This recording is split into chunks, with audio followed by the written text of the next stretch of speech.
the beauty of it was it didn't stick to the container. You're not fighting a plastic wrapper. Like, am I going to eat some of this today? Probably.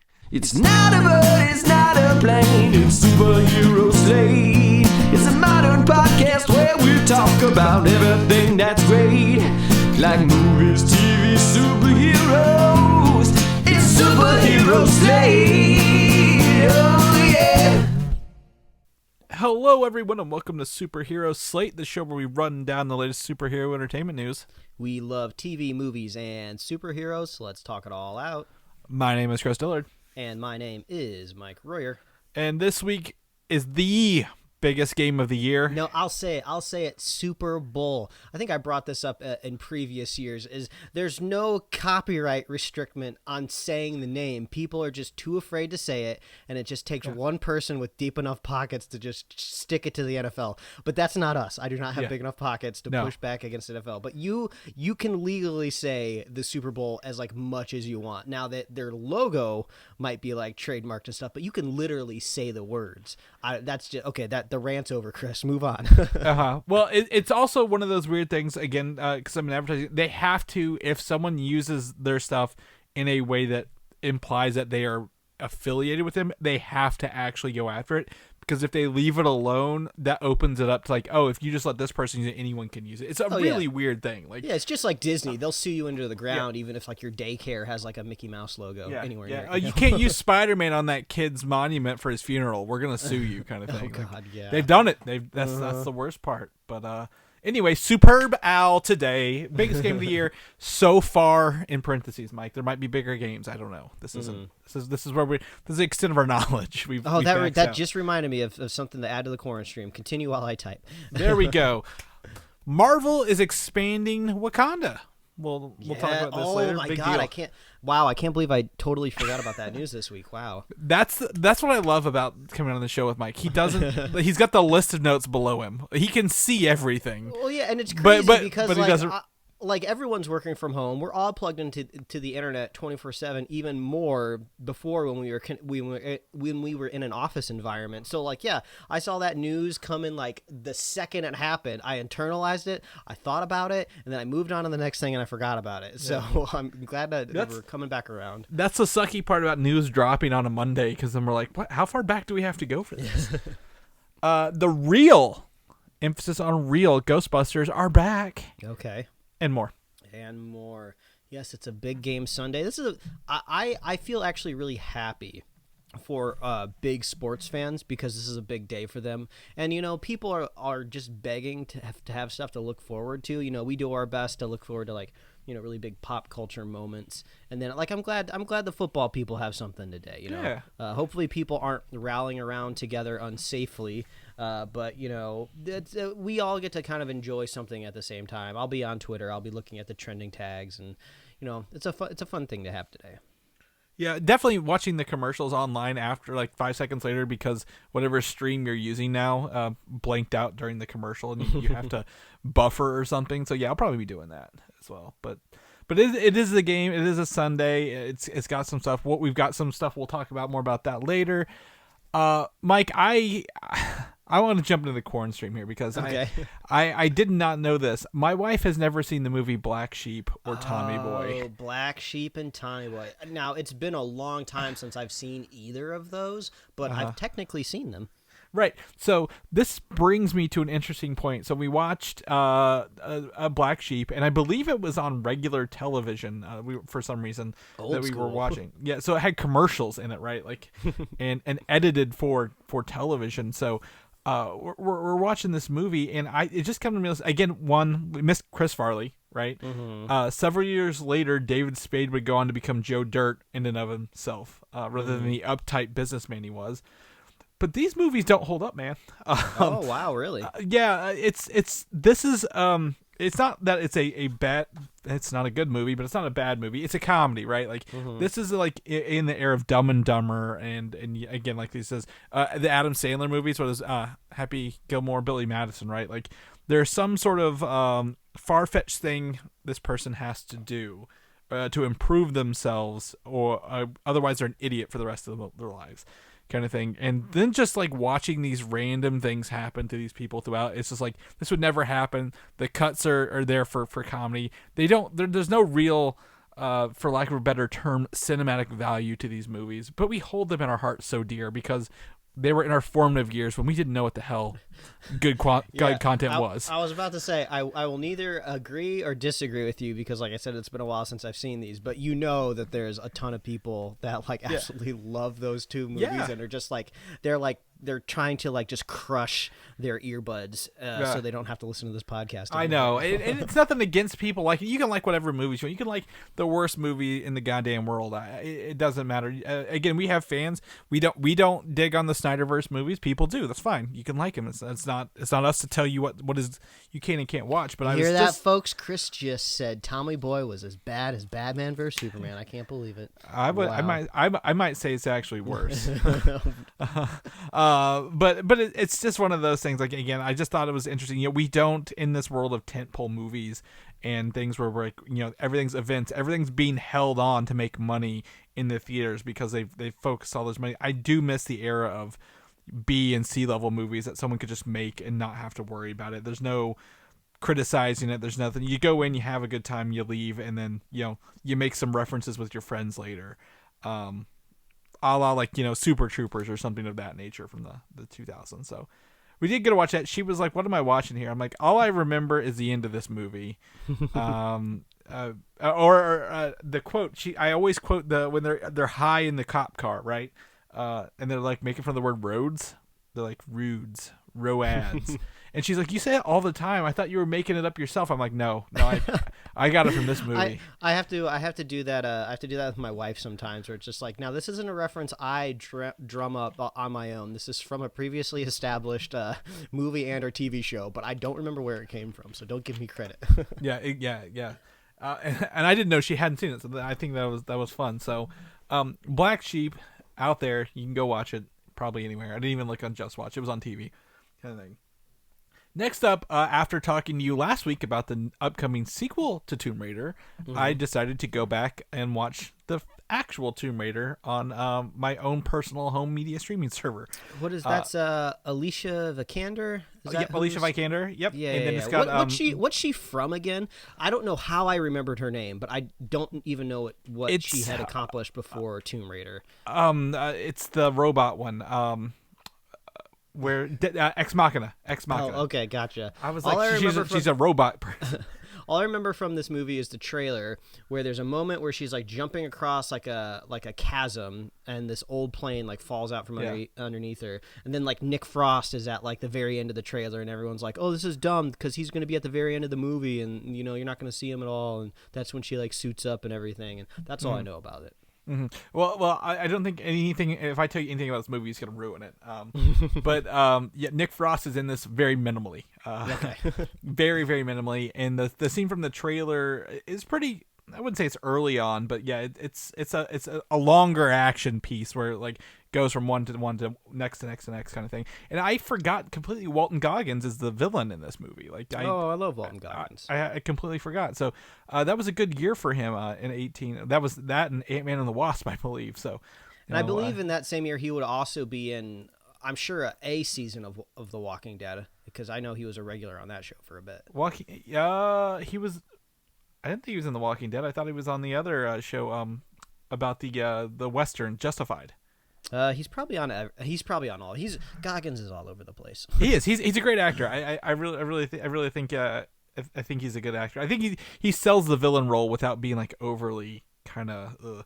But I always remember him from it wasn't Django Unchained.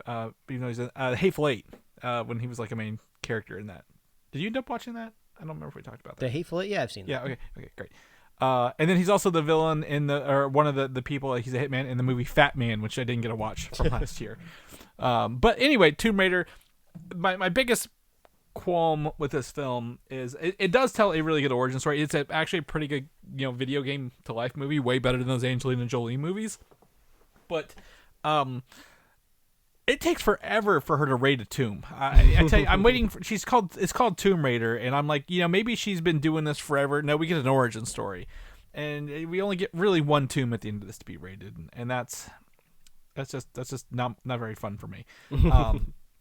But it's still not a bad film at the end of the day. Like it's suitable for a video game thing. Again, it feels like a precursor or like a very, very rough blueprint for the upcoming Nathan Drake movie, like the Uncharted films. Like replace this girl with a dude and you have the Uncharted stuff. Like it's really beat for beat the same kind of thing. So I bet he raids a lot more tombs though, if I was a betting man though. We can only hope, Chris. Yeah. But that's what I was watching this week. My section, I'm gonna come to life in the next section after this, Mike. But you got some stuff through here that's If you I want to talk about this next one because it's one of my favorite quotes. Yeah, if you want a movie franchise that raids the maximum number of tombs that you can achieve, that is going to be the Mummy franchise, which I saw was just added to HBO Max, which is a big deal because for a while I don't think the Mummy was straight up really on any streaming service for any meaningful amount of time for somebody to go like, oh, Netflix, yeah, they have the Mummy, or like, oh, Amazon Prime, oh yeah, they have the Mummy over there. So it seems like it's finally landed somewhere on HBO Max. I always liken the Mummy to the Spider-Man franchise. There's like two pretty good ones, and then the third one just leaves that sour taste in your mouth. You're like, oh, do I really want to? Well, it is pretty interesting because the Mummy is listed on HBO Max as the Mummy Collection. So I thought this would be a pretty fun opportunity to finally watch that third Mummy movie. That nobody really cared about. It was like in China or something like that, and there was like a dragon involved, and like everyone was like, well, I don't know if I need to see literally another movie about Egypt, but I think this one might be a little bit too far. But it's actually not on here. The third movie that they have is the Scorpion King, so I don't know who owns the streaming rights for for I guess the fourth Mummy movie. As of right now, nobody. Yeah, so you can't watch that one there, so I have not seen that one. But I did go back, and I watched The Mummy 1 and 2, and the first one it's just great. I get a lot of vibes from Pirates of the Caribbean 1, where you're just kind of on this one-off adventure. You're setting up kind of like this whole world, all of these different rules. It's just like this. It's a great swashbuckling time, if you will. And yes, you can swashbuckle out of the seas. This one happens in the desert. And it's great. It's fun. Brendan Fraser is amazing. We talk about him all the time on this show. Yeah. The second one, it wasn't as good as I remember it. They kind of shoehorned these like destiny plots into it that like, oh, Brendan Fraser was a magi the whole time. Yeah. And his wife, I don't remember the actress's name, but Rachel Weisz. She was the Pharaoh's daughter's like long lost ancestor, and it's just like it didn't really add much to the plot except for it magically made her a fighter at the end. She knew how to use like the sais in battle because she connected to her past self. I thought all that kind of stuff was kind of hooey, but watching them back to back is funny because you can tell they just looked at the first movie and they're just like, let's just do that stuff again. Okay, his face was in sand, in a sand tidal wave. Now let's put his face in the water. Yeah. And it's pretty funny. But you often forget that the Scorpion King is in this movie. I know he has his own movie, but he's the villain at the end. And there's a great YouTube channel called Corridor Digital, and they did a video, I think last year, maybe 2019, where they brought their scrappy little VFX team together to improve the introductory shot of the Scorpion King and all of his CG glory at the end. So that's kind of fun. You can go check that out. When it's still The Rock as the Scorpion King, in PlayStation 1 graphics or worse. Basically what they did is they deep faked The Rock's face from the Scorpion King movie onto that Scorpion, and it looks a little rough because this gang of VFX people were a little new to deepfakes, but they've improved a lot since then. Now tell me, did they have a kid in the second one, correct? Yes, they have a kid in the second one. Who's the cause of everything. Yes, and it goes to show how foggy my memory is, because I thought they had two kids in the movie, and then for a while I kept waiting for them. Don't they have a daughter? When's the daughter get introduced? And I was like, oh, no, it's just one kid in this movie. Yeah. So this is just a good PSA to go on HBO Max and watch The Mummy before you forget anything and everything that happens in these films. I was mainly impressed actually by the CG in the first movie, because this was a great period of time in filmmaking where special effects were available. I would say computer-generated effects were available for your film, but they could only go so far, right? So in the late 90s, you could do a fully CG mummy, but it's probably best if you use all of your filmmaking tricks to not show the mummy all the time, or, transition him to like a half human at some point in time. So it's more like you're putting a visual effect on a human and not just building something CG. So there's a lot of fun filmmaking tricks where there's a moment where a person gets like devoured by like flies, and what they do is they show it in silhouette. So they just show this, basically probably what it is, it's probably just a 2D animated solid, and they just map it onto the wall, and they show them kind of like shriveling up and like disappearing. But it's just kind of like, yeah, they probably could have done that in a VFX shot that we all would have laughed at nowadays, but in the sense of the film now, it works. Well, so I enjoyed it. Well, that is also, I mean, I always equate it to The Matrix because they came out the same year in terms of effects. But like the Mummy, they really just like, we need sand. How can we take sand to the next level? And correct me if I'm wrong, I believe it's a PG-13 movie. So also a lot of those effect shots, if they want to go R, they probably would have bumped those up a bit. But I did enjoy that, it is still a family-friendly film without being overly brutal. But there are like deaths, and the guy gets his eyes eaten out at one point.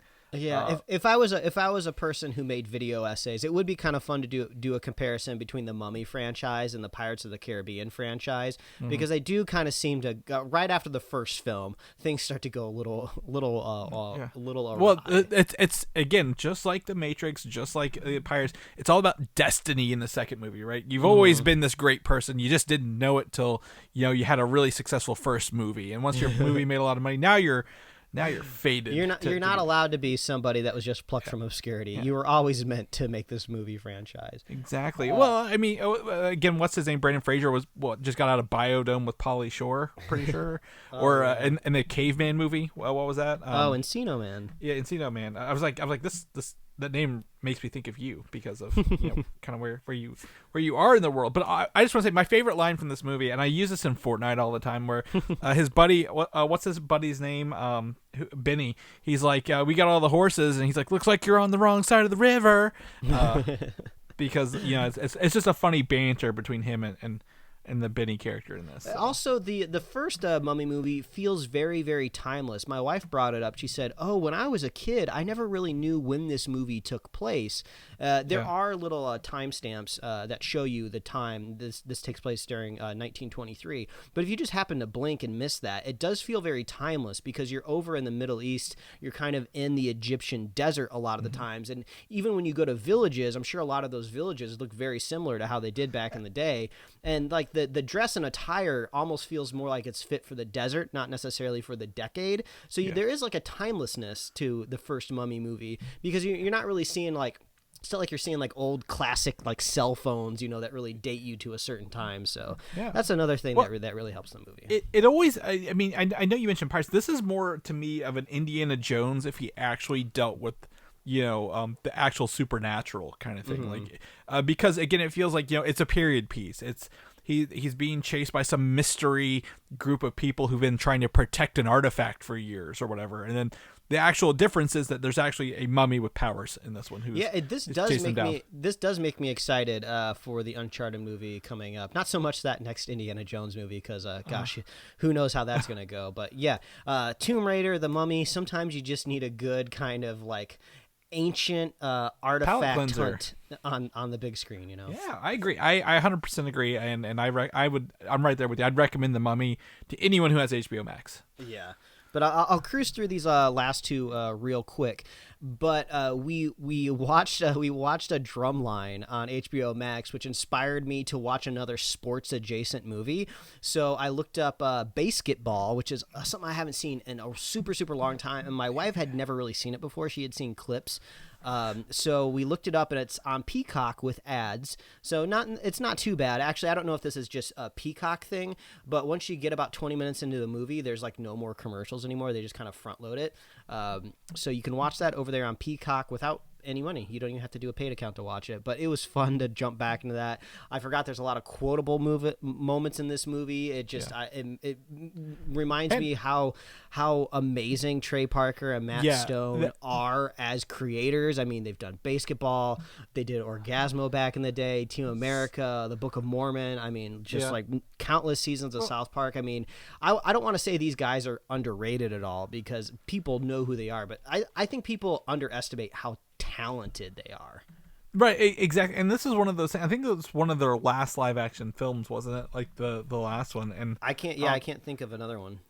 But I mean, they were like riding high. I think they just won all those awards for South Park, right? Like that's when they went to the Academy Awards in dresses. Like they are like literally again pushing the boundary up against things, and they're like, you know, again, BASEketball. It's full of, I think it was rated R, wasn't it? Was it? Vulgarity and stuff like that. Because I remember watching it when I was younger. And I'm like, I didn't quite get it when I was like, you know, a young teenager, but like now I do. I'm like, oh, I get some of these things. There's these great gags in the movie too that feel like they were invented on set, right? So you'll be watching something where they're like in a locker room, right? And they're doing this, they're doing a blackmail scene where the owners of one of the other teams is blackmailing them. And it's supposed to set up the stakes for the movie moving forward. But the whole time, Trey and Matt are naked and they have like literally like 15-foot long penises. And it's just like, it doesn't seem like something that was written into the script. It seems like something they showed up on shooting day, like, oh, let's add something else to the scene. Oh, wouldn't it be so funny if our dicks were like 15 feet long? And then they just play that up. And it's just hilarious, and it was vulgar for the sake of being vulgar, which is a thing that I could appreciate back in the day with these style of movies, but also it just feels very Trey Parker and Matt Stone. Not so much that they were aping off what other films were doing at the time either. Well, I'm going to go ahead and blow your mind here. They did not write or direct this movie. They were just actors. Really? Yep, I just pulled it up. I was looking at more information about it. Like, it's been a minute. No, they had David Zucker, who was a director, wrote the movie, and they got Trey and Matt to star in it.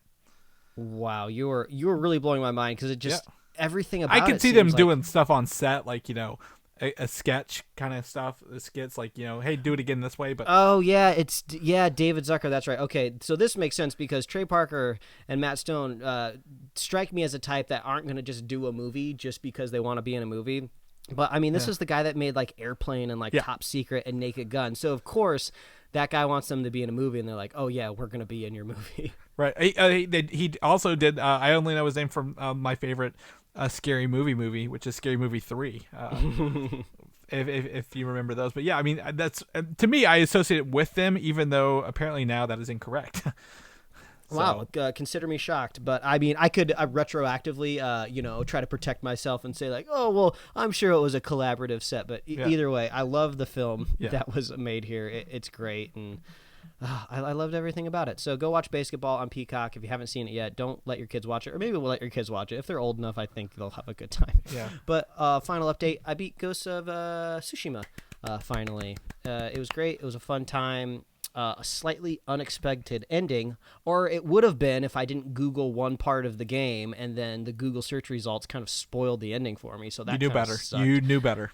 But it was just this one. I was doing a one side mission, and I was trying to figure out if I had to do this one particular thing at the end of the side mission. Right? It was totally unattached to the plot. I figured it would be safe to Google, and then of course all this related stuff pops up, and I was like, oh, "Are you kidding me?"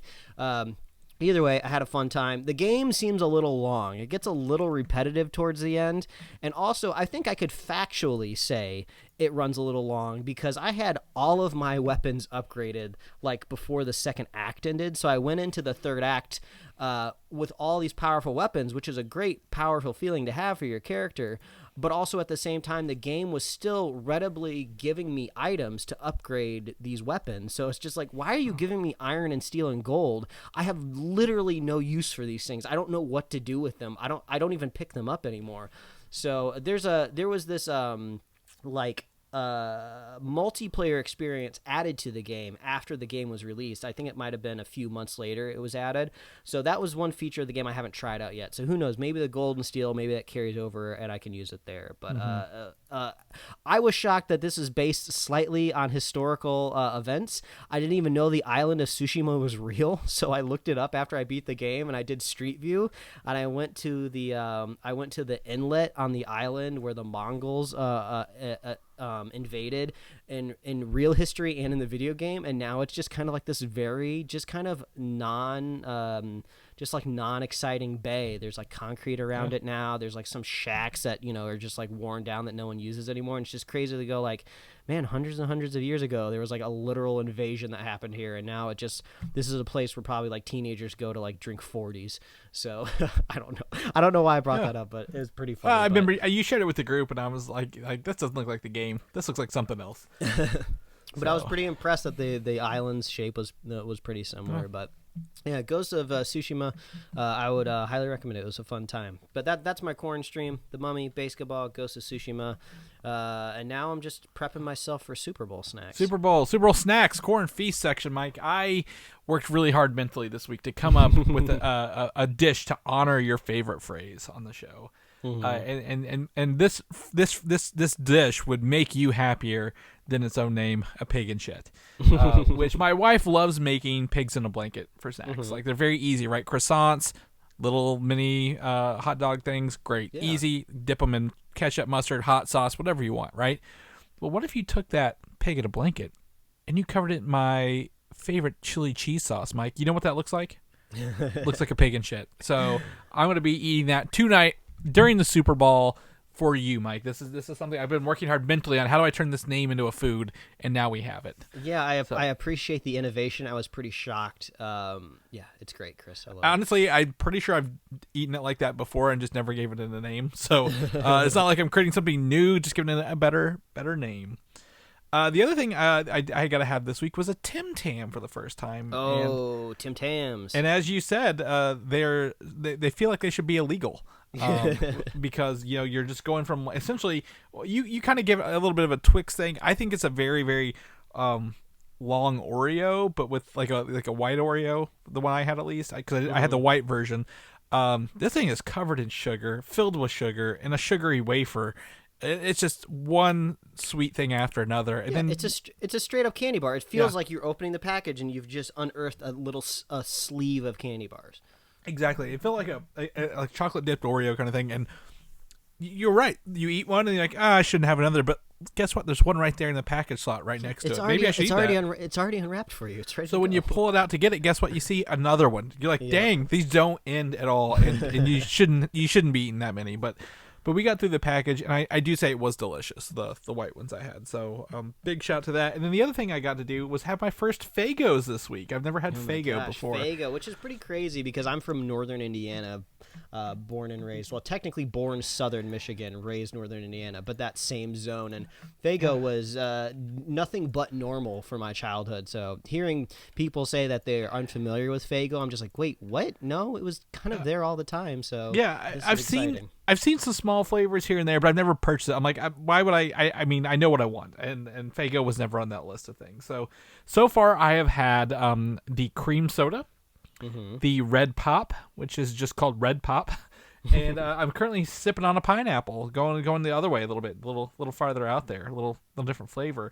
And I will tell you that cream soda, that clear cream soda, is fantastic, Mike. Mm-hmm. That cold goes down so smooth, and you're just like, it's so sweet, it's so sugary. I feel bad about all the calories I'm drinking doing this, but I've got to do it for the flavor. And the Red Pop, while everyone says it's just a staple, I don't quite get it. Is it strawberry? Is it not strawberry? Because there's a strawberry Faygo. Well, like you said, you're from Red Pop territory, not the flavor, the brand, the trademark, Red Pop. The Big Red drink. I mean, have you had Big Red before, Mike? I mean, you're... Oh, yeah. So when I go for red drinks, I look for Big Red. And what is essentially... Big Red is essentially a very carbonated kind of cream soda, right? That's colored red. And it kind of sparks on your tongue a little bit. And that's what I was going for. And I did not get that. But I mean, it's not its fault. It's my mental wheels grinding against each other. Like, now this should taste like Big Red, but it's not. Pineapple's okay. It was kind of flat. I'm disappointed in it, but I can. I just want to say, this is all because of you, by the way. These Faygos are because of you. Do you know this? No, I didn't know this. Because we thought you had found a new flavor of Faygo called Rock and Rye. And you were on the website. You're like, I've never heard of this before. Is it new? So I asked my friends who live in Michigan and Detroit, Faygo Central, if you will. I think they're part Juggalo even. No, but they were like, no, Rock and Rye has been around like the longest of all the flavors. Yeah, so, I think it's one of those slightly maybe more acquired tastes because those didn't pop up on our grocery shelves too often. And I can't find them. I can't find Rock and Rye. I went to Jungle Jim's, got some other weird flavors like a Moon Mist Blue.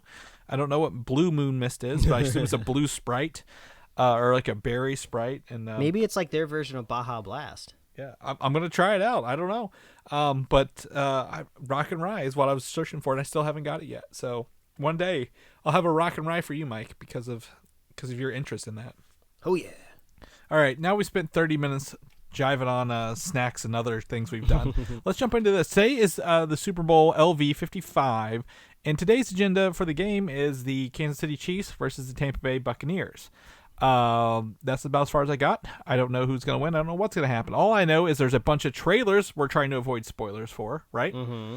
Or not. I guess not the commercials we're avoiding spoilers for because there are now commercials for the Super Bowl, and then also a bunch of companies aren't putting commercials or trailers in the Super Bowl, which is really sad. Yeah, this is always really fun because by the time I would say most people listen to this podcast, the game will have already been over, right? Uh-huh. So we're trying to decide just flexibly throughout the day, are we going to come on the mics and are we going to record a part 2, right? You know, usually we do that because the Super Bowl comes hard usually every year with like trailers, but you know, with so many release dates up in the air, I think a lot of these big studios aren't entirely sure if they want to blow big game bucks on Super Bowl trailers to advertise a movie that they don't really know exactly when it's going to come out, right?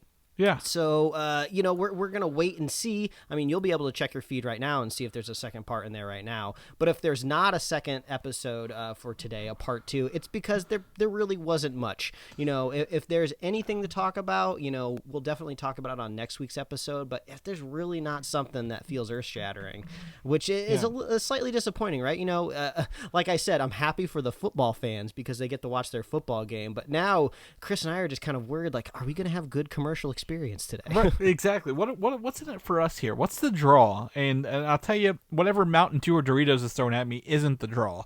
It's always the trailers. I will always remember, you know, I was sitting at my now in-laws. They were not my in-laws. 9 years ago, 2012, watching the first Avengers trailer for the first time, right? Like playing Nine Inch Nails, we're in this together, showing all the scenes of the fights and stuff. Like I was like, oh my god, the Avengers is happening, Mike.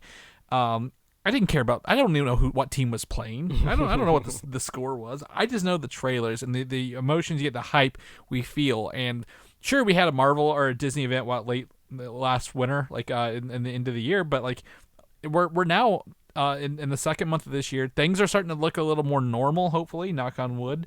As vaccinations roll out and international markets open up, so you know some dates have to be staked and like we're doing it or we're not doing it.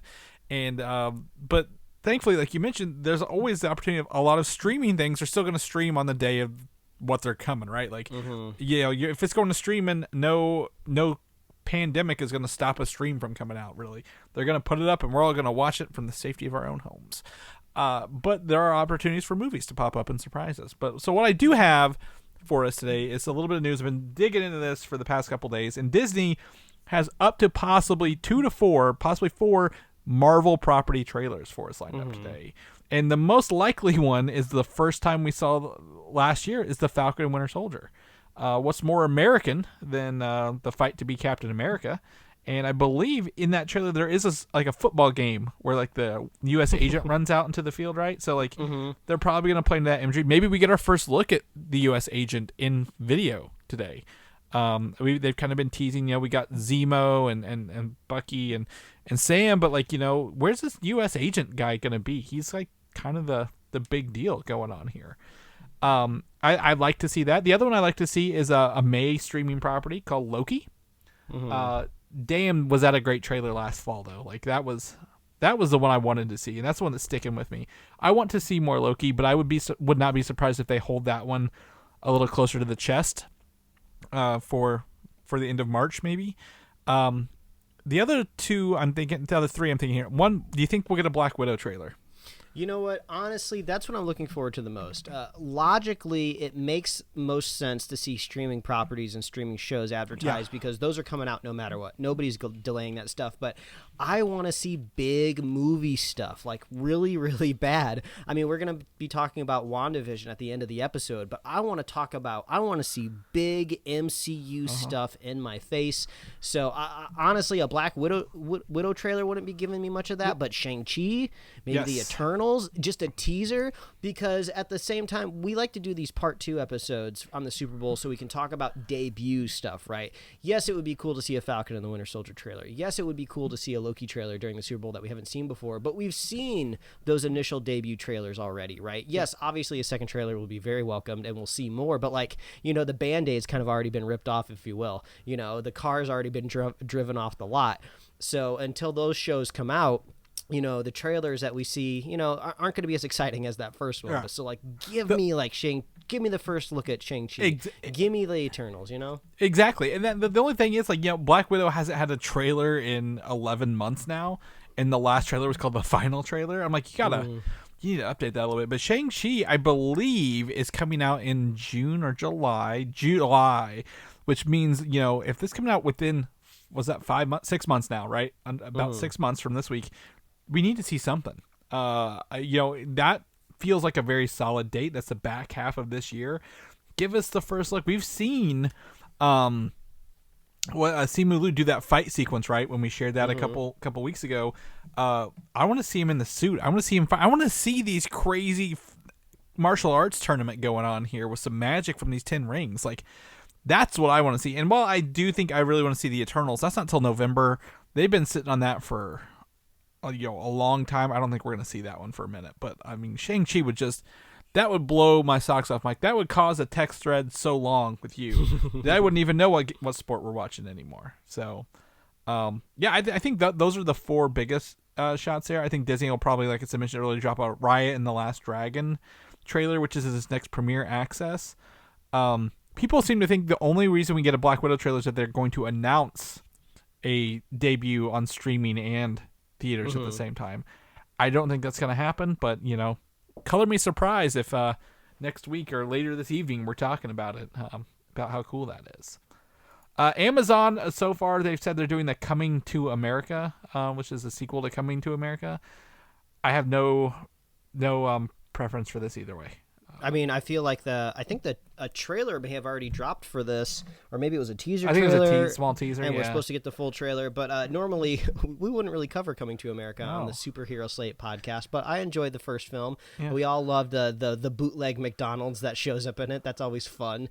That's a creative way to make some merch around that. Yeah. We have a restaurant out here called Fat Sal's that there was a Coming to America like anniversary, I think, a year or two ago for the film, and they customized their menu for the movie, so that was pretty fun. But yeah, I wouldn't be surprised. You know, Amazon, they got the big bucks. They're definitely not prepared to do a Lord of the Rings teaser trailer yet. That's a little far off, but yeah, Coming to America, that's the biggest property they got coming up. Yeah, well, I think that this made me realize that Amazon actually is a viable streaming service in and of itself, even though we take it for granted because it comes with Prime, right? Like, you get Prime, you get Amazon streaming. Like, if Prime wasn't a thing, I would, you know, consider like, oh yeah, we got to subscribe to Amazon because they got some good stuff like The Boys and you know, some other stuff they put on there. So I'm like, I always forget Amazon is a viable option for movies, and they have the money to buy movies because they did buy Coming to America from Paramount to prevent going to theaters, which was weird. Yeah, and they also bought Whole Foods. Like, they buy literally anything and everything, whether it's a movie or a grocery store chain. So yeah,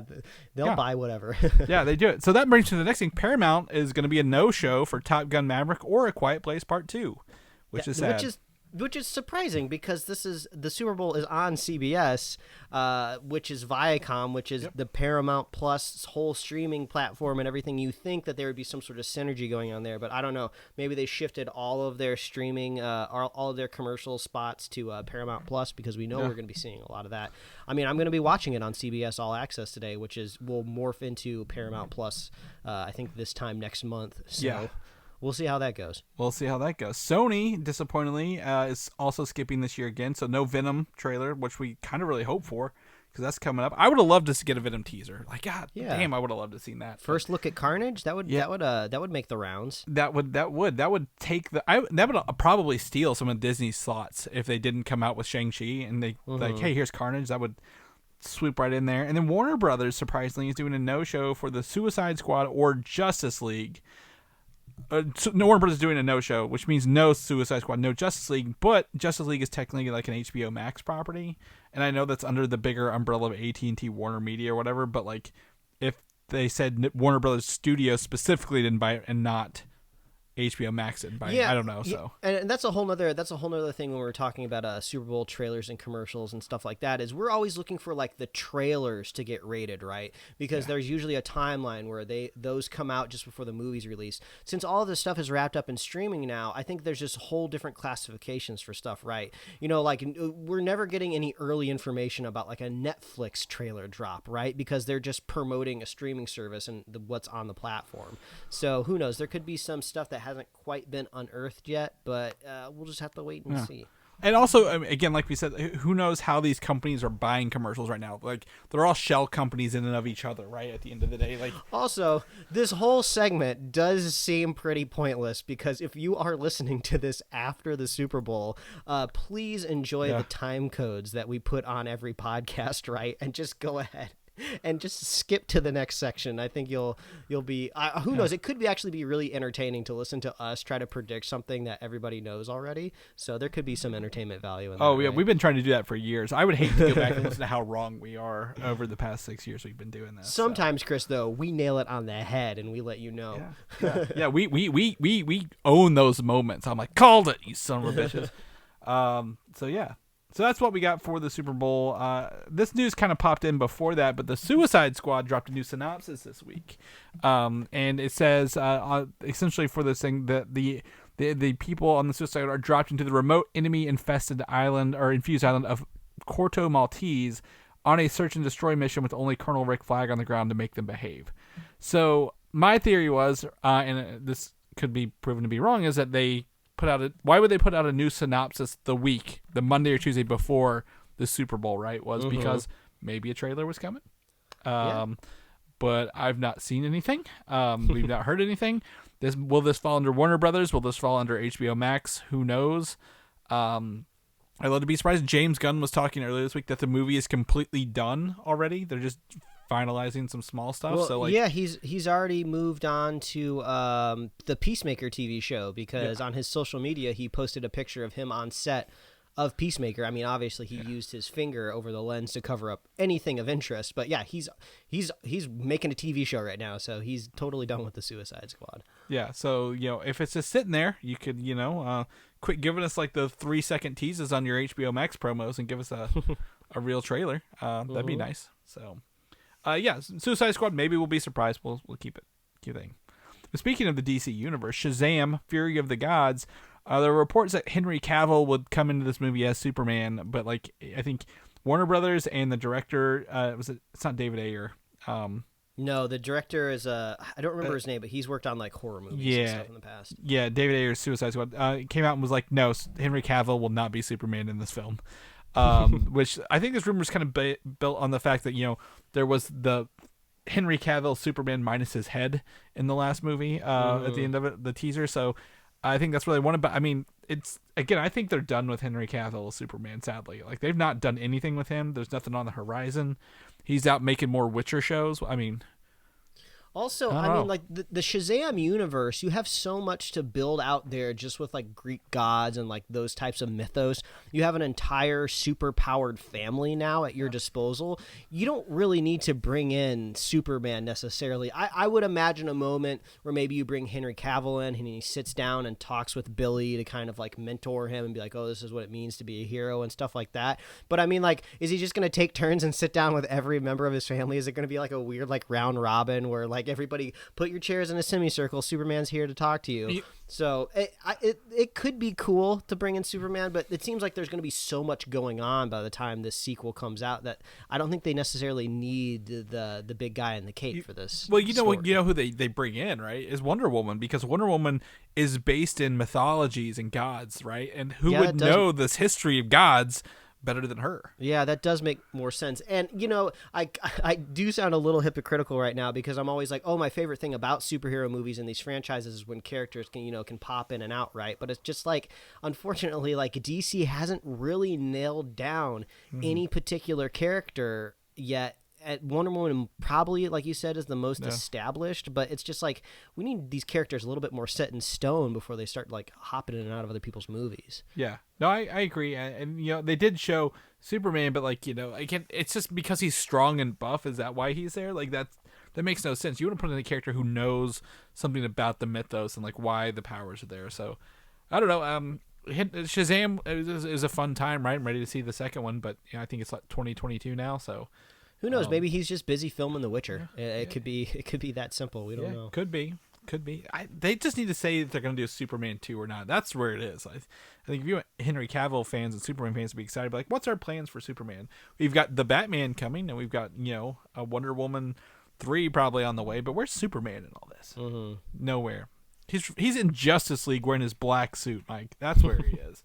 And Justice League. And the only bit of good news I could find out of this, it's officially rated R, which is I think is good, because if it was PG-13, I would feel it was kind of held back again, and they would like release the R-rated Snyder cut. Like this way, we can at least quell that fandom that is like thinks that the studio is out to get you. Yeah, I think it's rated R for language and violence, right? It's not like we're not going to be seeing a titty, no one's going to be hanging dong, as far as I know. But I'm pretty sure it was just for just probably more intense action scenes, so we'll probably be seeing some blood.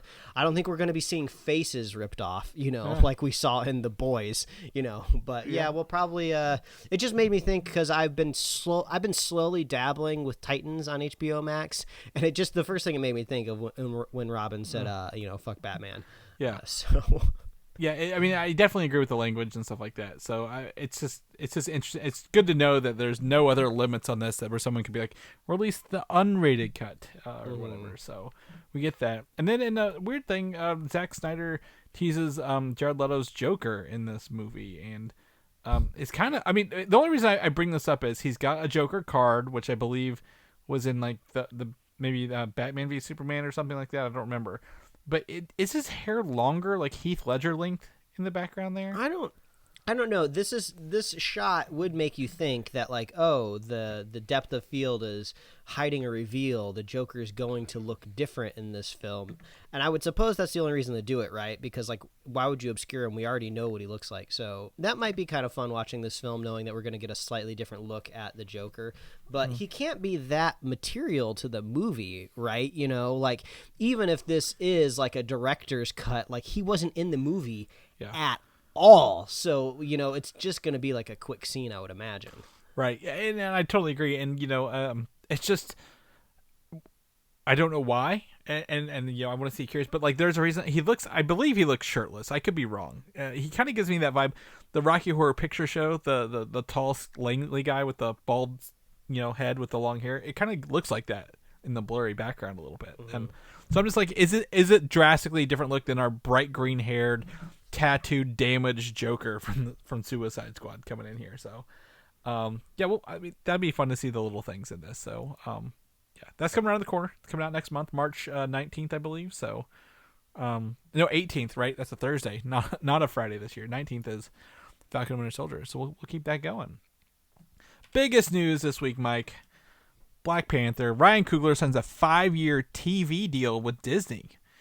And he is expanding Wakanda with this TV stuff. So there's kind of like a Kingdom of Wakanda / World of Wakanda show in the works here. So it sounds like Disney Plus is going to be adding a Wakanda show that shows like the ongoings of Wakanda without maybe tying into the Black Panther or the royal family. Maybe a little look into what life is like there, I guess. Yeah, I mean this is great, knock out of the park idea. I mean one of the bummers of the Black Panther movie is that we don't get to see a lot of Wakanda proper, right? You know, we see some exterior shots of some castles, and we go to some kind of nature locations, right, where there's some ceremonies that go on, but we never really get to see this legit metropolitan city that's hidden in the middle of Africa, right? There's like one shot, I think, where a character or like two characters meet in like kind of like a bazaar market type area. Yeah. But I think it doesn't last very long, and it's not very material to the city. So the fact that we're going to dive deeper into this, there is just literally nothing but stuff to mine out of this because we don't know anything about it. I mean, like, there's people that just go to work every day. You know, there's clubs there. There's different businesses. I'm sure there's some all-powerful, you know, like CEOs that aren't very good people. You know, just because right. because the leadership in Wakanda are right and just people doesn't mean there's not some like megalomaniac that's like runs like the Wakanda, like, you know, investment bank or something like that. So there's just, you could literally do any type of TV show here, and it just is going to be invigorated by the location, right? The unfortunate side of it, though, is it does feel a little different now without Chadwick Boseman, right? Because you would imagine, you know, the mainline Black Panther movies would move forward in an alternate universe with Chadwick Boseman, and that would be the Black Panther story, right?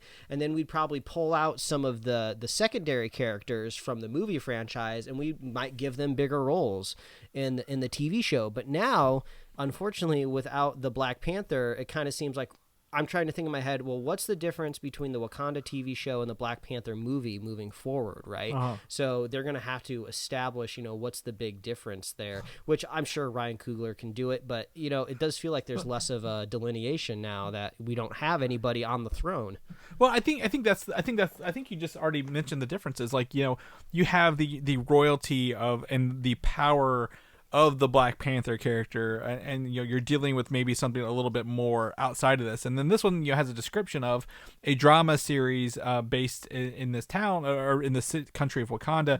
They can go deeper into those things that we never got to see, right? Like the Farmers Guild, or like the market, or like the you know, what is the, I guess, the wealth structure breakdown of Wakanda look like? And yeah, that's true. What does it even look like, you know, 10 years after, because by the time it comes out, 10 years after they were exposed to the world, right? And at the end of, was that Black Panther? Yeah, because they always talk about how their society is so far advanced, and the biggest the biggest shame on them is that they haven't shared it with the world. So it does make me think that maybe Wakanda is kind of like that kind of Star Trek future society, right? Where like everybody's like on the same level playing field, you know, everyone's taken care of. So who knows? It could be hard to find drama in a city like that, but maybe that's the interesting angle of it, right? Like maybe everything seems too good and something's bubbling up in the background. Yeah, there's got to be something there. I don't think it'll be, hopefully not political and not like, you know, I don't want a Game of Thrones set in Wakanda. I think that'd be kind of weird. But in the press release, they did say multiple projects are in the works, so I don't think this is a Black Panther movie and a World Kingdom of Wakanda show. I think there could be definitely more here, and I'd love to see kind of what that looks like and how they expand this with the Wakanda thing. I think it's a really fun idea. So yeah, huge grab by Disney for that. That's awesome. This photo I just had to share with you this week, Mike, because I think this is so fun. Thor: Love and Thunder is filming. They're out in public, and we get one of our first looks at Thor and Star-Lord post Endgame. So for this, Star-Lord has changed very little. Looks like maybe he's got a little more armor on his long trench coat, but Thor got buff again. Oh my gosh! Look at those guns. I mean, he's in a cut off red leather jacket. It looks like he's wearing some sort of graphic tee. It looks like a Pokeball on it. Yeah, I don't know if anyone's been able to identify the T-shirt, but he's got like very tight blue pants on, and I think maybe maybe not more importantly, but more noticeably, he's got Stormbreaker around still. So he's still holding on to Stormbreaker. So I don't know if Stormbreaker is going to be his mainline weapon moving through the MCU now. I don't know. Maybe he'll lose it and pick up another hammer at some point in time. But this could be a sign that maybe this is the beginning of the movie, just because we don't really know what Star-Lord's role in the film is going to be. I'm starting to get the feeling that it's just going to be the beginning of the movie. We set up, where he has been, and then he's going to go off on his own. But I would not be shocked if Marvel kind of pulled a story out where Star-Lord's there the whole time. Yeah, I think, well, there's also the other Guardians have been on set. I've seen Kraglin, I've seen Nebula. I believe Drax has been there as well. What I think what's most interesting here is, like, in Thor Ragnarok, he cut his hair. And then, he kind of grew it out a little bit there. Like, we're back to Thor one hair here, if you will. But, like, do you think he's going to keep that? Do you think he's going to go back to the short? Because this whole movie is based on Jane Foster becoming Thor. Really. Mm-hmm. So there's got to be a hammer for her out there other than Stormbreaker. I don't know how we're going to get a Mjolnir in here and with all this stuff, but I mean, I'm very excited to see this, and I'm glad we're not going to be dealing with quote unquote fat Thor, if you will, for the whole movie, because I was like, no one wants to look at that. They're not selling tickets. No, not kidding, but like, I never assumed that also like Fat Thor was anything insurmountable for the character, right? I mean, he's a god. I would imagine a week of push-ups and all that's gone, Yeah, exactly. Cut back on what was it? He was drinking mead or ale or something like that. Probably Mountain Dews. I don't know. Yeah. Well, they had the barrels outside the thing in game when they went to get them. But yeah, like I'm glad to see this. It looks fun. I'm glad to see. Again, we're getting some Guardians. We're gonna get some Guardians of the Galaxy before they come back in Volume 3, whenever that is. So I'm looking forward to the banter here, the team up. So want to share that photo with everybody because it looks pretty cool. Blade possibly has a title, Blade the Vampire Hunter. Ooh, it's like Buffy the Vampire Hunter Slayer. But the biggest news here with Blade is, other than that title, is I'm gonna butcher this last name, Stacey Osai Kufor. Has joined as a writer. Now, the lady Stacey, like, who is this? Why is this important, Chris? You guys never really mentioned writers, but she was a writer and story editor on Watchmen, the HBO series, which is great. And she was Emmy nominated for writing on Pen 15 for Hulu as well. Yeah, Pen 15 is not exactly my bag, not my type of show, but I know a lot of people really, really enjoy it. But man, everyone knows that we absolutely adored HBO's Watchmen. So the fact that if she worked on that show in any capacity, this is a great move, a great pull for Marvel. What I had heard was Mahershala Ali was very involved with the writer process as well. That they were like over 6 months doing this, and he had like a really big say in it. And they were looking for other, not just white men to write their shows. Essentially. Yeah, that makes sense. I mean, I don't know if possibly Mahershala Ali had met this writer before in the past, but I know Mahershala Ali, he was on season 2 of Rami, which was a Hulu original, and if Pen 15 is also a Hulu original, who knows? Maybe it was Kismet, and they met during some sort of like some sort of Hulu party, and it was just like, wow, you're a really good writer. You should write my movie. I don't know. Well, again, the 6-month interview process here, like they said that, so like I don't think it's like, oh, Matt Sony should write a movie. I think hey, you should audition for this kind of thing. But again, having the history of Watchmen and Emmy nominations, that's nothing to scoff at here for this. And then she also becomes the first African American woman writer for any Marvel movie ever in the history of the MCU. So progress there for that. So great announcement to kick off Black History Month, Mike. I think that's pretty cool. On that note, Falcon and Winter Soldier coming out in May. Don Cheadle, for some reason, is doing interviews. Is he in anything recently, or is he just bored? I don't know. He must be in something recently if he's being interviewed. Yeah, apparently he's going to be in Falcon and Winter Soldier, he said. And I'm like, I don't know if you should be telling people that. Is that something you can say? Well, I mean, it makes a whole lot of sense. He's within kind of that faction of the MCU, right? Grounded in some sort of attached to some sort of military armed organization, Yeah, exactly. He's military. He is, and I mean, these two are Captain America's friends, right? Like his posse. War Machine was essentially Iron Man's posse, if you will. So, I think it's great. He's gonna be in Armor Wars. I assume he's probably gonna pop up in the Ironheart TV show as well. Yeah. I mean, you gotta tee him up somehow for Armor Wars, right? We can't just go no Cheadle since Endgame, and then all of a sudden he gets his own series. So I think that's great. I think I saw somewhere in that interview rounds that he was doing. He told the story of how he was offered the role in the MCU and he was called up and they were just like, oh, you have to make a 5-year commitment and you have to decide in the next hour.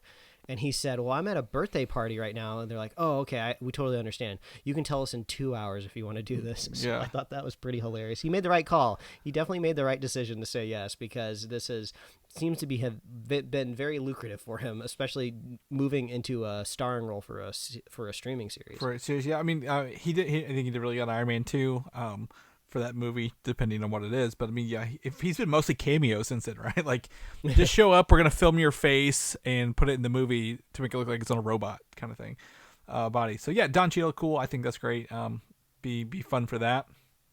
At top of the show, I mentioned Ghostbusters, and I know listener of the show, Adam, is being like, don't talk Ghostbusters, you're going to butcher this, you're going to ruin the Ghostbusters. But this isn't bad. The cartoons, do you remember the Real Ghostbusters?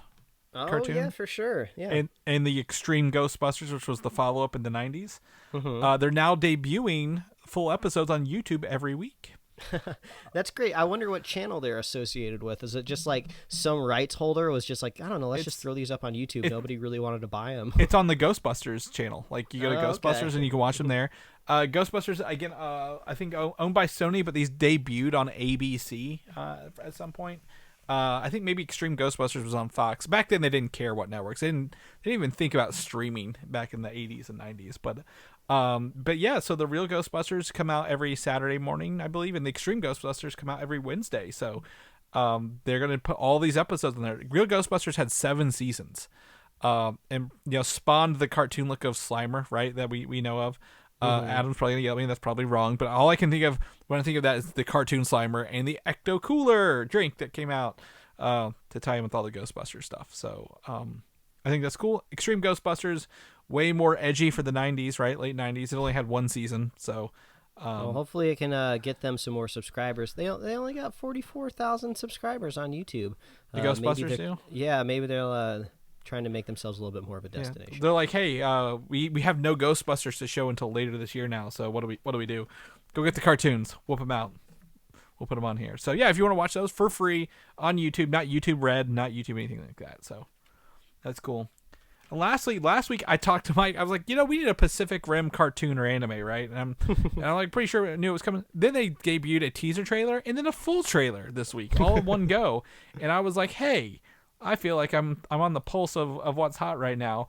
I did not know this, though. It is written by Craig Kyle, who is one of the writers of Thor: The Dark World, and Greg Johnson, who was a writer on X-Men Evolution. So I think that's a pretty good team up for this. And the full trailer shows that this the continent of Australia at this point in time has been overrun by kaiju, and they just all abandon it, except for these 2 kids who find a Jaeger there. So for an anime, I don't like it looks like it's low frame rate in some motion spots, that I don't know what that style is called, Mike, but you know what I'm talking about. Yeah, it's a similar style that they used in the Dragon Prince on Netflix. I don't know if it particularly has a name, rather just than saying low frame rate, but I think it's a way to add a little bit of style, a little bit of character to the CG anime, which is personally something that I don't enjoy, but it makes a whole lot of sense now with like big robots, right? I would imagine it's a hassle for a lot of those people back in the day who animated like Gundams by hand. I think once you kind of got the ability to make something CG robot, it's kind of hard to put put the lid back on that Pandora's box. So yeah, CG anime not quite for me, but I know a lot of people really dig them because Netflix is making a crap ton of them. There's so much CG anime over on Netflix right now, so I'm not surprised to see this. Though to me, this looks way better than the last Pacific Rim movie we saw, which bar was low after that one. But like, I'm like excited to kind of see this, kind of what's the world look like post Pacific Rim movies with kaiju, little ones and big ones alike. And it looks like there's some mystery kaiju that are going to pop up all over this, throughout this. So I'm excited to watch this. I'm not, expecting the world, but at the same time, like, man, I really want to go back into that, get some huge monster fighting action out of this. Man, my expectations were so high for that second Pacific Rim movie. So, like, as long as this goes more in the direction of the first one than the second one, we might have something to talk about. And I believe Netflix drops everything at once. Is that correct? Yeah. Okay. Unless depending on the type of show that is, but this is something that would drop all at once. Yeah. So it's March 4th of this year, so we can actually get this out before we go into Godzilla versus Kong. So, whole month. March is the month of kaiju, man. Let's just all get down to big creatures fighting it out. Down with that. All right. Lastly, it's WandaVision time, Mike. We are going to talk WandaVision because WandaVision episode 5 debuted this week. Spoiler alert! If you haven't watched it, get out of here. Then come back after you watch it. But you should be watching this because this show is great. It's an amazing Friday thing to do. I wake up in the morning to watch it because I can't stand the fact that people put this shit online during the day. So I'm getting up in the morning, alarm goes off, I'm rolling over, turning on WandaVision. That's how I do this. So we're going to talk spoilers. We're going to talk about some stuff. I want to drop the first bit of news that's not really it's interesting. The Spanish voice actor for this series, they have for the Spanish dubs, was fired and replaced. Oh my God. Because he said he was voicing Evan Peters from X-Men a couple weeks ago in an interview. Oh, wow. Ruining the surprise of this. I know that you're really into keeping up on all this. Did you know about this and you protected me? I knew Evan Peters was in the show. I did not know what his role was. So I did know he was in there. I did not tell you yes. Oh, good, because you saved an absolutely wonderful moment for me. Yes. So this episode's really, really great because they do a really good job basically telegraphing you exactly what you're going to see at the end of the episode, right? Yeah. To the point where you think that like you've peered through the curtain and you're just like, I already know what it's going to be. They think it's going to be a big surprise. I know it's going to be her brother. She's been talking about her brother like the last 2 episodes. They just talked about bringing somebody back from the dead and stuff. Who else in Wanda's life could possibly show up at this front door, right? Now, it would have been hilarious if it was Ultron. Like, I don't know why a big robot at the front door. James Spader in human form. Yeah, that would have been hilarious. And so they open up the door, and my wife is not quite as ingrained in the MCU as we are, but even she knew it was going to be her brother, right? Yeah. So they do that shot where they show the back of his head, right? And it's just like, yep, it's Quicksilver all the way. It looks just like him. We're all on the same page here. You've been shoving Ultron as a recommendation down my throat at the end of every WandaVision episode, and then they turn the camera around. And it's Evan Peters. I mean, I lost it. I couldn't believe it because I was just so expecting it to be. I can't even think of the actor's name. Aaron Taylor Johnson. Aaron Taylor Johnson. That's right. I just saw him in Godzilla the other week. I was just so expecting to see his face, and I swear I have not gone back and taken a second look, but I swear they used a different body for that back of the shot. It does not look like the back of Evan Peters, so I think they were just totally psyching us out there with even the shot of him from the back. It is him from the back. I only know this because people have been monitoring the reflection in the picture behind Elizabeth Olsen. Oh, really? Because everyone. So here's the theory that Mephisto is involved in this show, right? And okay. I say Mephisto because Mephisto is the person who created this in the comic books for Wanda years ago, and that she's the reason she has kids and stuff like that. Well, apparently, and there's red paneling on their house because of Vision's color, right? This red is reflecting off his arms in the window, so that makes it look like he is actually his arms are red. He obviously is Mephisto, not Quicksilver kind of thing. And I'm like, you people would go through anything to make your theories work here, but it's the side paneling, but it's Evan Peters' face in the the reflection. So I mean, not the reveal was just like great because I was totally not expecting it. Right. Yep. You know, this is the type of thing that you might see on a less kind of locked down like DC show. Now this isn't. I'm not hating on CW's The Flash, right? But like that's like when you see the Ezra Miller in something like The Flash, you go, oh, that's a cool cameo. I'm surprised that they were able to get them to do this cameo, right? But you don't even think about the implications moving forward, right? You know, you don't think about the tie-ins or what this means for the universe. But the fact that we're seeing Evan Peters here is monumentally, totally the first step into the multiverse for the MCU. I mean, this is such a big deal. Like, it's not just like one little cameo, right? This is affecting every movie, every TV show moving forward in this one little bit. And I think it's great. And I don't know exactly what your theory is off the top of my head, but for me, it seems like Wanda does not have the ability to bring people back from the dead, right? But in her depressed state, in her psychotic break, in her manic episode, whatever you want to call it, her powers have just elevated to a level where if she wants to bring her brother back to life, she reaches through the universe and finds one from a different universe and brings him in. That's what I believe is happening here. I don't know what you think, Chris. So she can bring people back from the dead. That's why the Vision is here. So, right, like that's kind of like. Well, but then I think we got to talk. I think we got to talk a lot about of what is life, what is living. You know, what is Vision? Is he just a synthoid? What is his life? Right, but the whole just on the base, like he was technically dead, and as we saw in this, disassembled completely in a factory of Sword before she stole the corpse, right, and brought it back, and has reanimated it. It looks like so he's for all intents and purposes he's alive. And then Darcy says she recast her brother. Mm-hmm. So, but then Wanda says, I didn't do that at the door. She doesn't know that she's done this, or is somebody else doing it. I don't think it's connected to the X-Men. I don't think it's opening up other universes yet. I want to be proven wrong, but I'm taking the knowledge that we have here. I'll just go whole hog. I think it absolutely is. Well, I know you do, and that's what everyone wants. But like, this is akin to J. Jonah Jameson, J.K. Simmons playing the same role in Spider-Man. We didn't clamor, oh my God, that they're crossing universes.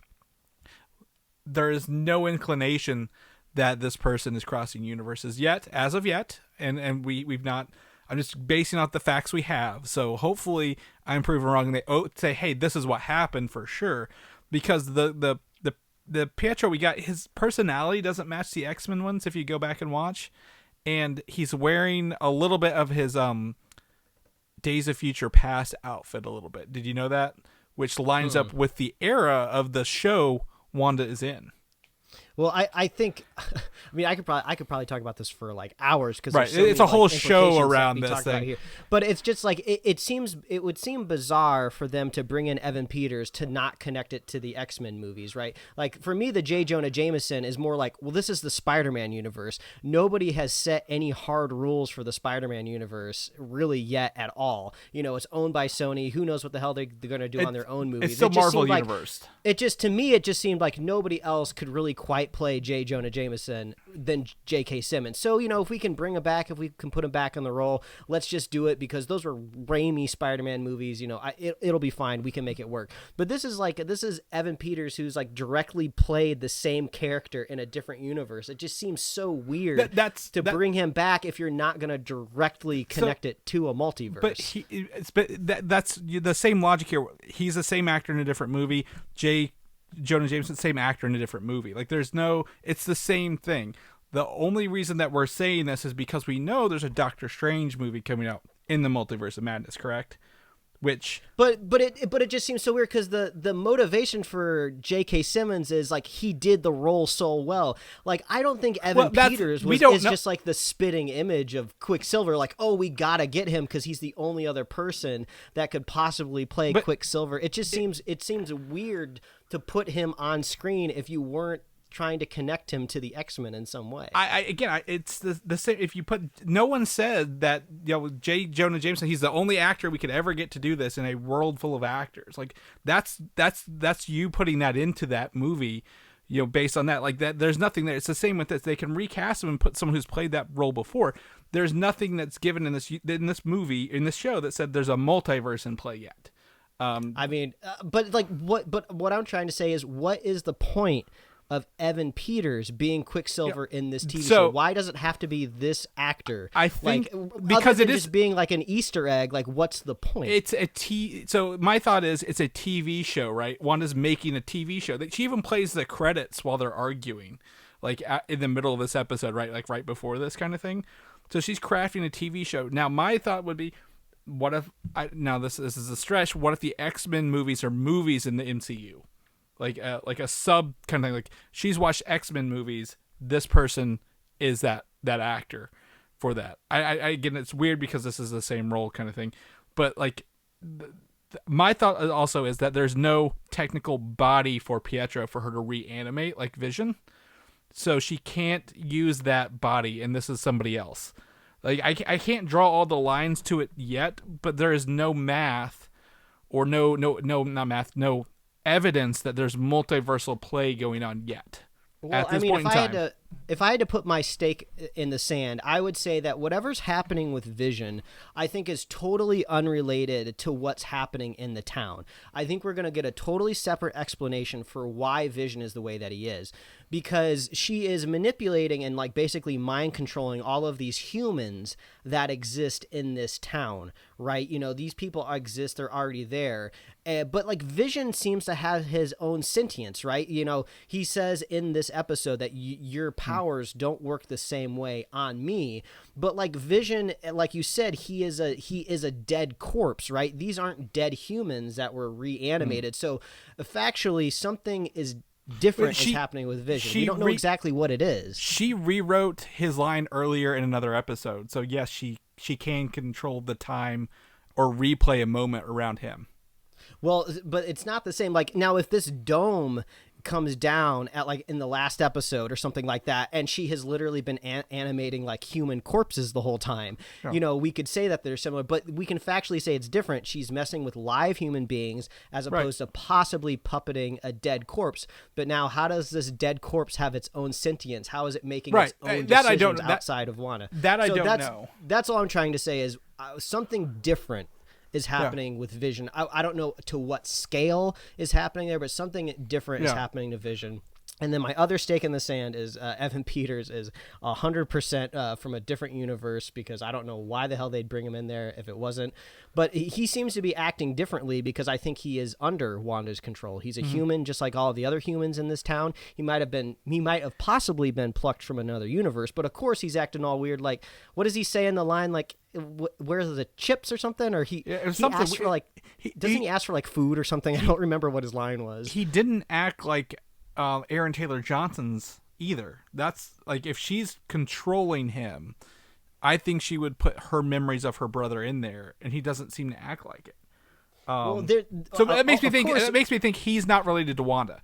I think we're gonna. I don't think he is related to her either. I think he's literally Pietro from the X-Men movies. Not related by blood. Over. I don't think she's controlling him or whatever his appearance is.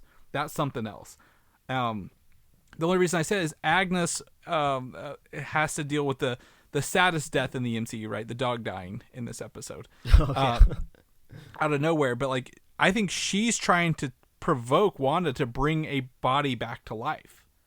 I think she killed the dog and is trying to like, just bring him back to life right here in front of us to see if she could do it. No, maybe. I don't know. This would be a fun reveal, though, because this was episode 5, right? Yes. There's 9 episodes, so we're past halfway through the series. So it would be interesting to see more pop up. I was surprised that she came out of the bubble at all and interacted with Darcy and the humans on the other side, and she basically said like, hey, get out of here. So I'm surprised that we've moved to that phase already. Did you notice her accent returned when she walked out of the bubble too? It did. I noticed that. I think she's like, because you know, your main character's not going to have an accent on a TV show in America, right? You're going to have that American accent. Now, so going past all of our controversial talk here with what possibly might be happening with multiverses or actors or what Vision is doing, on the basis of the episode itself, I was a little let down. I can't sing praises for something 100% of the time. There's always like little kinks in the armor, right? Or chinks in the armor? Is that the word they use? Chink would be the word you're looking for, yes. I thought there was some kind of awkward exposition in the middle of this episode, right? Somebody out there has to like explain the history of Wanda, so there has to be some dumb people in the room that don't understand what's going on, so we can catch the audience up on everything, right? And then we have some of our other people in the show talking about like, oh, who could beat who? Oh, well, like Wanda could have beat Thanos on her own, but blah blah blah, this was happening and stuff like that. It just kind of seemed like strange comic book store talk to be happening for people that were trying to solve like this crime. So that just all kind of felt a little awkward to me. I don't know about you. No, I don't think so. I think it has a point. Number one, I think the sword people aren't showing Monica the full footage from where Wanda breaks in to get the body out of Sword. It looked like it was cut to serve this guy's purpose, right? Well, for whatever. Yeah, because even Wanda in the same episodes, in that same altercation, says you took him from me. Yeah. So how did Shield get that body to begin with, right? Yeah. So, and Sword may have had this. Yeah. Well, Sword may have had this 5 years. That we don't know how long his body has been around. I think we'll learn that in another episode. So I think that was there, but also it was also the thing I said, I think to someone earlier this week before this, is like the only person I think that would, talking about other cameos, Brie Larson would be a perfect cameo for this for two reasons. One, she has ties to Monica Rambeau, right? Mm-hmm. Two, she's the only other hero in the Avengers who's powered by an Infinity Stone. Wanda and her, right? So like, how do we beat Infinity Stones? Monica seems to have some sort of history with her, because they were like, oh, I don't want to talk about her. We're not talking about that. Yeah, I think she just got abandoned because she would never have. As far as we know, Captain Marvel never came back to Earth until Nick Fury used the pager, right? Mm-hmm. So I bet she feels like she was her and her mom were abandoned on Earth, and her mom has cancer, right? So it was probably like an abandoned kind of thing. Yeah, that could have possibly been it. And the other part of the episode, this is just kind of like a minor thing, but it was like they kind of come to this realization like, oh, we can send stuff into the bubble, right? If we match the era to that Wanda's broadcasting, so we don't have to change it. So they whip up this drone that they say is using all this 80s technology, but I don't know, I'm no historical drone expert, but that thing did not look like it was out of the 80s at all. It looked like a very modern drone flying in, and I was like, well, really? That's from the 80s? Yeah, they used it in the Operation, what was it, Desert Storm? Was that it, or whatever, Gulf? Yeah, but I don't know if you noticed it was a Stark drone when she threw it back at the people. When you walk out the bubble, I guess maybe Industries drone. I guess maybe Stark Industries had a very specific look for a drone in the 80s. But that also led to the moment that was slightly disappointing was the sword head, the agent who's he's the bad guy now. It just kind of felt a little cliche for kind of a modern streaming Marvel TV show, where usually they've been kind of like bucking some of the normal expected stuff. So it's just like, oh, of course it's a military authority who's like no, they're a threat, we're gonna destroy them. Like we see that in all the movies. Like probably I was just beaten over the head with it in all of those Godzilla movies I watched, where somebody just wants to blow it up with a nuke. Let's just fire a missile at Wanda, that'll solve the problem. It just felt kind of contrived and stupid to me. If I'm taking my stake in the sand, all of this is a ploy. None of this is actually what it seems. The director is probably not really a bad guy because they had to deal with Hydra and S.H.I.E.L.D., right? Like they're not going to pull the same, like, oh, our next big organization is also, guess what, run by I don't think he's like literally the villain. I think they're just doing that same storyline. Oh, the bureaucrats just trying to get the job done. So I think he's somebody else. I think there's something else to him. Maybe he has a stake in this magic realm or whatever. Because if you notice, she's in the hex, right? That's what Darcy calls it. Oh yeah, that was another thing. I brought that up the other week. What is the whole reason for the shape? So the hexes are all over his office in the sword room in the episode we meet him in, where Monica goes into his office. The same shape. Oh, I think there's more. I think there's a bigger mystery than what we're seeing here. We're only getting pieces dripped to us. There's a bigger, huger mystery to this that we're not getting, and they're going to give us that. And back to before I didn't get answered. So why they were talking about who could beat who? I only think that's relevant because it puts them in their mindset that the people in the Marvel Cinematic Universe know about the battle with Thanos. I think if we assume they didn't know about it, that would yes, these people are knowledgeable. The Avengers shared the information with the world of what happened. So that's the only reason I think that's passable to me because they were like, if they didn't know about what do you mean Thanos? What's the Thanos? I'm like, well, obviously you had to know about the biggest battle in the history of the Earth at this point. Yeah, so. I totally, it's very believable that they would know about everything that happened. I'm sure there's been reports, there's been memos, there's been all types of stuff. Because Tony died in that one. Yeah, that's been disseminated to the public and everything like that. But just the writing in general seemed kind of cheesy, right? It's just kind of like, maybe let's take this moment slightly more seriously, and you guys are just talking about who could beat who. I don't know. And it was just in the context of it all. But all I'm trying to say is a whole lot happened in this episode. There's a whole lot awesome happening here. But we always, if we're talking about the good, got to talk about the bad. I think this show's firing on all cylinders right now. I mean, we got the first two that were essentially period pieces. Episode 4 was a little more period piece. Now they're giving us back and forth between the quote unquote TV show and the real world at the same time. And I think, I don't know if they can go back to that gimmick. And if they do, it may not be nearly as fun as having both sides of this play off for the rest of the thing. So I expect Friday we're going to find out more about who quote unquote the villains are and who's brought this Evan Peters character back and what his affiliation is. I think we'll know by Friday again. So we're gonna see which way they go with it because there's a lot to go on this. Because I think my stake is if there is a Mephisto in this because that's what people are putting money on right now. That he is probably some sort of alien that's been on Earth for a while. So we'll see. We shall see. Yeah. All right. That's it for the show, Mike. I gotta go it's almost time for the Super Bowl in 3 hours here. I gotta go get ready, man. So people want to know what you're up to, what you're doing, where they can find you at.